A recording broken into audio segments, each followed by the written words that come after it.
Welcome. So we are now working on quadrilaterals. So quadrilaterals are four-sided shapes. Quad means four, like tri means three. So we have squares, rectangles, parallelograms, trapezoids, rhombuses, and kites. You should know about each one. And this is on the guide that I gave you all. The squares are 90 degrees all the way around. They have the same, their sides are all equal. So if this is 5, that's 5, that's 5, that's 5. For rectangles, opposite sides are equal, opposite sides are parallel, and it must have 90-degree angles. For parallelograms and rhombuses, they do not need to have 90-degree angles, but opposite sides are equal for parallelograms, and for rhombuses, all sides are the same. For kites, the adjacent sides are the same. And for trapezoids, it's just two parallel sides. So this side is parallel to this side. You know, this could be 6, this could be 8, they could be different. And there are different types of trapezoids. There are isosceles trapezoids, right trapezoids, acute trapezoids, obtuse trapezoids, all part of the quadrilateral family.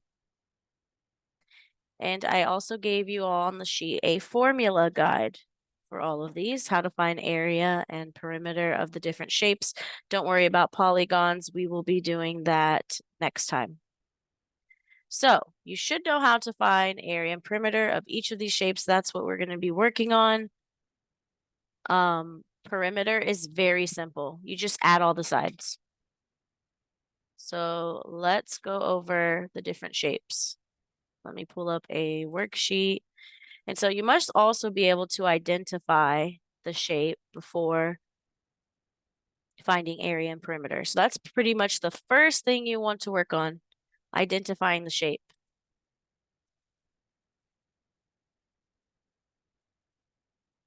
Because if you say something's a rectangle and it's really, a trapezoid, then you're going to be using the wrong area formula and you don't want that to happen.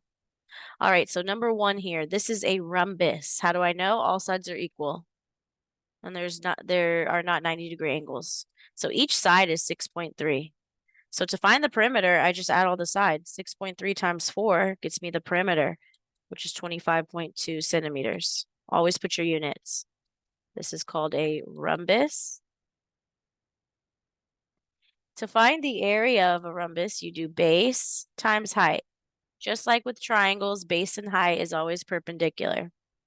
So I'm doing 6.3 times 5.71. So I'm doing my base times height, and I get 36. Oh, wait, I typed it wrong. 6.3 times 5.71 gets me 35.973 centimeters squared. Always do centimeters squared for rhombuses. For area. Okay, number 2 is a square. How do I know? All sides are equal, 90-degree angles, even though they don't indicate it. They should, but this is a square. To find the perimeter, well, if each side's 6 times 4 is 24 centimeters. To find the area of a square, you do side times side, which gets you 36 centimeters squared. Very simple. Number 3 is also a rhombus, same as number 1. Let's move down. Number 4 is a rectangle. How do I know? Opposite sides are equal, 90-degree angles. So make sure, I have lots of students mess up finding perimeter of rectangles. The sides are not all the same. You should be doing 7 plus 7 plus 5.1 plus 5.1, and you should be getting 24.2 inches for this rectangle. To find the area of a rectangle, you do length times width. So 7 times 5.1 gets me 35.7 inches squared. And that's how you find area and perimeter of a rectangle. Moving on to the parallelogram. How do I know this is a parallelogram? Because opposite sides are equal. So I would do for perimeter 8.6 plus 8.6 plus 5.84 plus 5.84. So pretty much I added all 4 of the sides and I got 28.88 millimeters. We know that this is a parallelogram. And to find area, it's base, which is 8.6, times the height. So remember, base and height are perpendicular. So that'd be 8.6 times 5.5, which gets you 47.3 millimeters squared. Very simple. Moving on to trapezoids. These are a little confusing for students when finding area. Perimeter should be easy. You're just adding all the sides, right? Perimeter is the outside of the shape. So add all the sides. 9.3 plus 3 plus 6.43 plus 6.09 gets me 28.42 feet. I know this is a trapezoid. Sorry, it's hard to draw on the screen. Very sloppy looking. And now let's do the area. Let me actually scroll down to where it's a little needed here. Okay, so to find area of a trapezoid, make sure you pay very close attention. To find area of a trapezoid, you're first going to add the two bases together. Remember, base is the bottom of something. In this case, it's the bottom and the top. So you're going to add the two bases together, which is 9.3 plus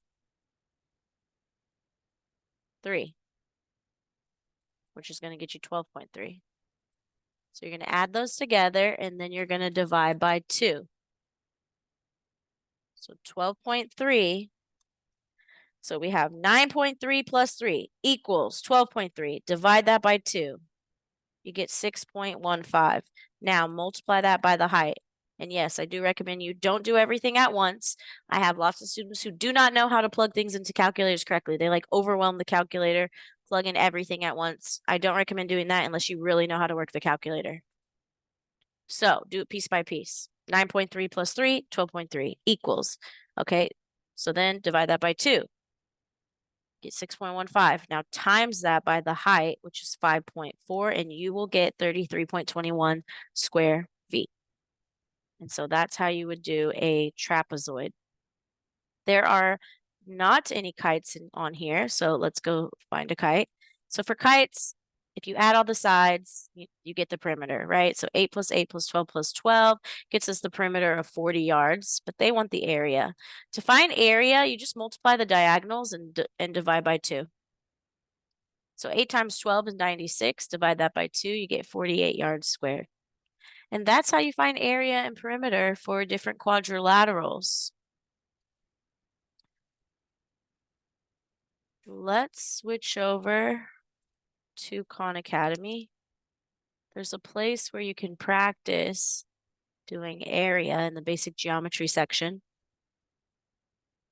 And it's area of parallelograms and triangles and whatnot, but not all of the shapes. But then there's some composite shapes here, which are pretty much just weird shapes, weird looking shapes.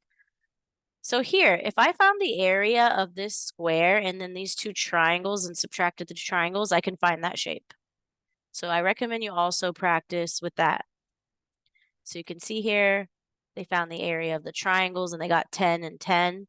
And this is a square, which is 81. So if you did 81 minus 10 minus 10, you get 61. Wait, oh, sorry, this other rectangle was, triangle was 6.